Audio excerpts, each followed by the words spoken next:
So after opening the Wise app, the first thing that I need to do is click on the start button. I'll have to enter my phone number, so let me just enter my phone number. I've entered the phone number. I should now receive a 4-digit OTP. So let me wait for the OTP. So I've received the OTP, I'll enter it. Now the first thing that this application will ask you is your full name, so I'll enter my full name.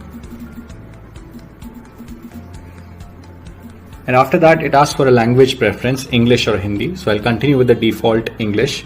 And I have to choose my role here, my profile, teacher or student. As a teacher, I'll select teacher and click on next.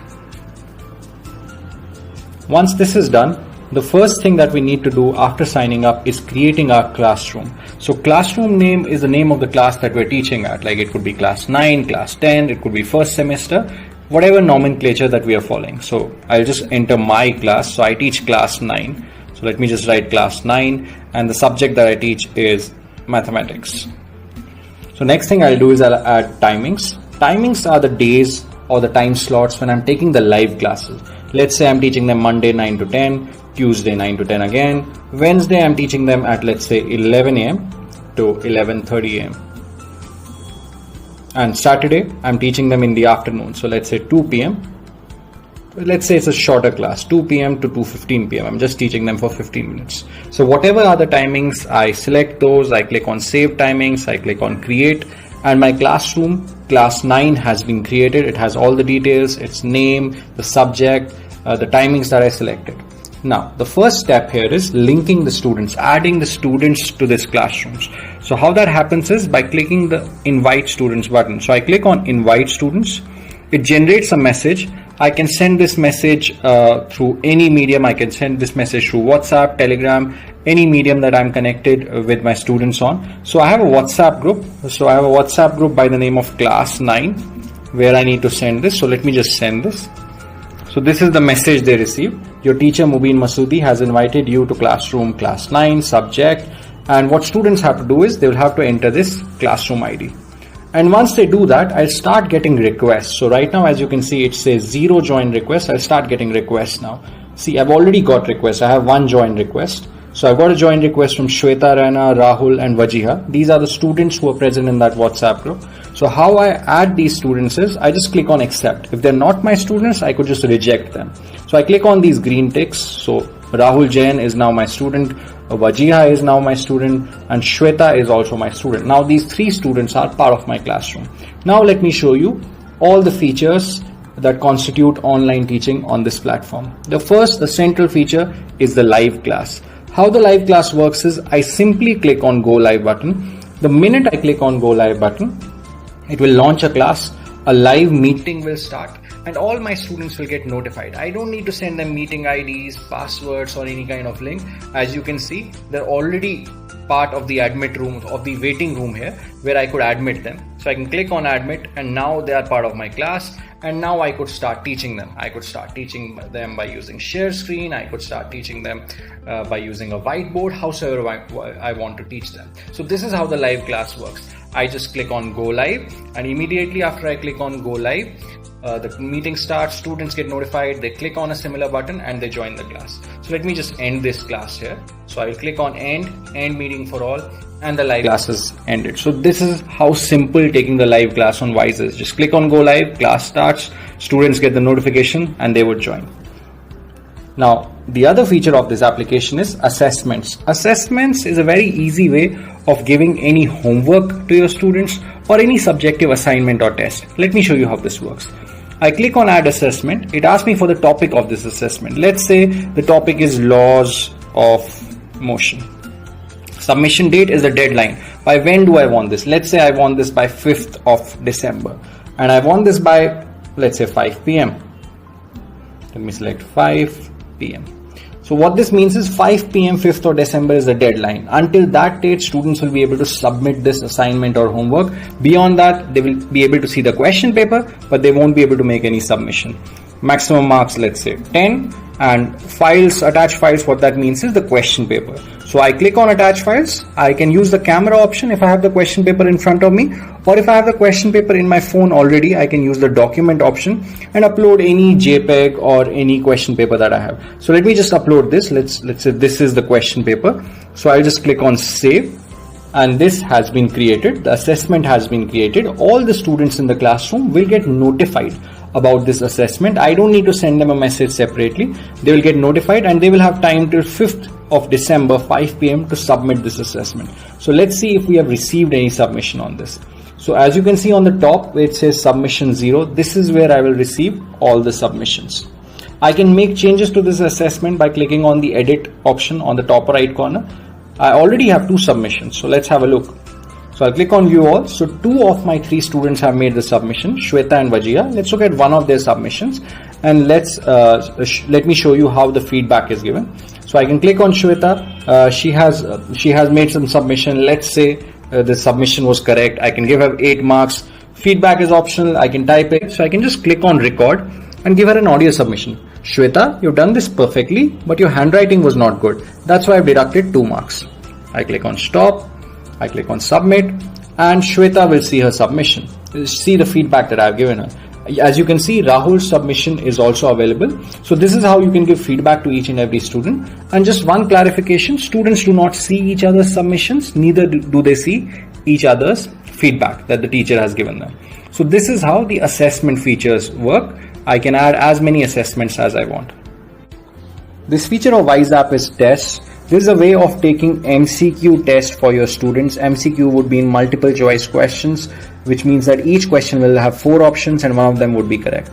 So let me show you how to create that test. So I'll click on add test. It will ask me for the topic, let's say laws of motion. It will ask me for a description. This is optional, so I'll not fill anything here. Let's say duration. Let's say it's half an hour test. Start date. Let me schedule it for 30th November. And start time. Let's say it's 5:20. So on itself, it will calculate the end time. That is start time plus the number of minutes. That is the duration. So 5:20 plus 30, 550 minutes. Number of questions. Let's say the number of questions are 10. I need to upload the question paper, so I don't need to type the question paper. I can just upload it. I click on files, and let me find the question paper here. So I should have the question paper here. So let's say this is the question paper, and this is the marks for the correct attempt by a student. Let's say that's 3, and these are marks for incorrect attempt, like whether I want to have negative marking or not. So let's say negative marking, I'll give -1 for incorrect. So I'll click on next. It automatically calculates the total marks. Click on next. It will save the information, upload the paper. And now let me just mark the answer key. This is very important because once I feed the answer key, of course, students will not be able to see it till they complete the test, but this will help us in grading the test. So let's say, let me just enter randomly for the timing. Option 1 is A, 2 is B, C. So let me just enter this randomly. So you will mark the correct answers, click on save. The test is laws of motion. It says it's live because it's already 5:20 p.m. So the students in my class will get a notification that there's a test.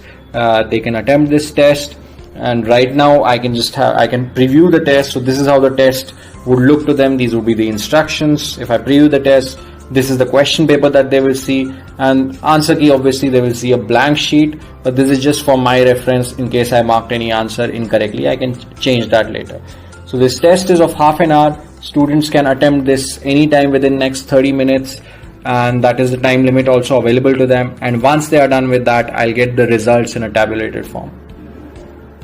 While one of my tests is live, let me have a look at a previous test which was conducted earlier. So this is laws of motion 2. When I click on this, it tells me the details of the test. I can click on view submissions. If I click on view submissions, it shows me in the class that Vajiha got 5 marks, both Rahul and Shweta got 0 marks each. I can look at question level analysis as well. I can see if I click on the answer key here, I can see that question 1 was got correct by 67% of the class, question 2 only 33% of the class got it correct. If you look at question 4, 5 and 6, it says 0. That means no one in the class got it correct. I may have to revise or revisit these particular questions. So this is what the analysis tells us. So you can very well imagine, like if you have 40 students in the class, 50 students in the class, you will have a rank list of them sorted by their marks, and you could download that in a very neat Excel file. So this is how we look at test submissions. Students will only be able to look at their marks and their individual responses.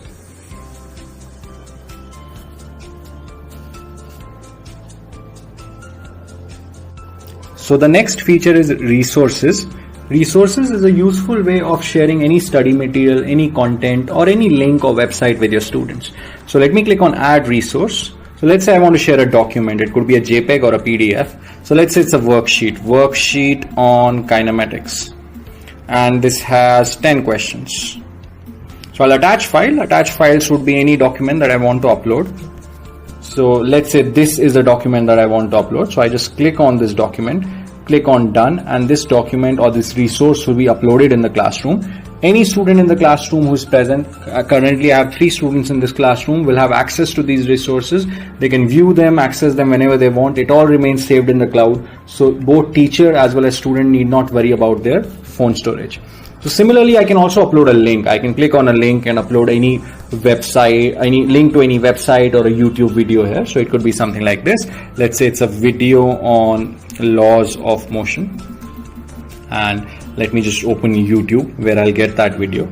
So let me just search here. So the video is laws of motion, and let's say it's by Imbisat. So I'll just click on this, share. I'll click on copy. And I'll just paste here. Done. As you can see, this link of video on laws of motion has been created. All the students will be notified of the link and they could access the same. The other feature is discussions. Discussions is a useful way of communicating with students, sending them any notice, any information, or students reaching out to their teachers and asking any doubts. Let me show you how this works. Add discussion. Let's say doubt clearance. Students, please ask your doubts here. So I can click on save, and the students of the class will see this discussion has been created and they will comment on this if they have any doubt. Similarly, I could have just made an announcement. I can say tomorrow's class is cancelled. Apologies for the late announcement. I will disable student comments here because it's just like an announcement. So I'll just click on save. So students will see this as well. So you can imagine a teacher can create multiple threads, each thread dedicated to a particular topic, a particular thread dedicated to doubt clearance, and some threads for discussion. You can also pin a discussion. Let's say I want this doubt clearance to be always on the top. So I can select this, click on the pin. So this will always remain on the top. So let's just open this and see if anything has happened here. So no student has commented yet, but this is the comment section where students would get the opportunity to comment on this. And as I told you, this discussion, I had disabled the comments here. So here no student would be able to comment, but on this discussion, students have the opportunity to comment. Like Rahul Jain has commented, do we need to show working in all questions? I can reply, he's probably talking about the assessment. I can say, yes, you need to. And he will be able to see my comment, and based on this comment, his doubt or whatever query he has, that has been addressed. So this is the discussions feature. The other feature is attendance. Attendance is linked to the live class. Whenever a teacher takes a live class on the Wise app, they can teach howsoever they want, whether they want to use their video, audio. Immediately after the class, what this application does is it starts computing the attendance. Like, let me click on this. So it tells me who all were present in this class. Rahul Jain was present, Shweta was present, and Vajiha was also present. And I can also download this. I can click on this red download button and download this in a neat Excel file. So in Wise, there is this feature of automated attendance. So attendance is one tab where a teacher does not have to do anything. They will just get these attendance reports after every class. So immediately after the live class, it will show a tab that attendance is being computed. It typically takes 5 minutes, and after 5 minutes, you'll have a list like this. It will tell you who all were present, who all were absent, and what this percentage means is what duration of the class they were present for. Were they present for the entire class, or were they only present for half of the class? Let's say if Vajiha was only present for 5 minutes in a 10-minute class, then this percentage would have said 50%. It also gives us details like this was at 1 p.m. today, and it was the duration of this class was 1 minute because I was just doing a demo. So these are the core features of the Wise application, and I can create multiple classrooms here. I can click on plus and create a separate classroom. Like I as a teacher could have another class 10th, class 11th. I could create that class, add students to that class and do similar activities with those set of students. So it really organizes the entire experience for you.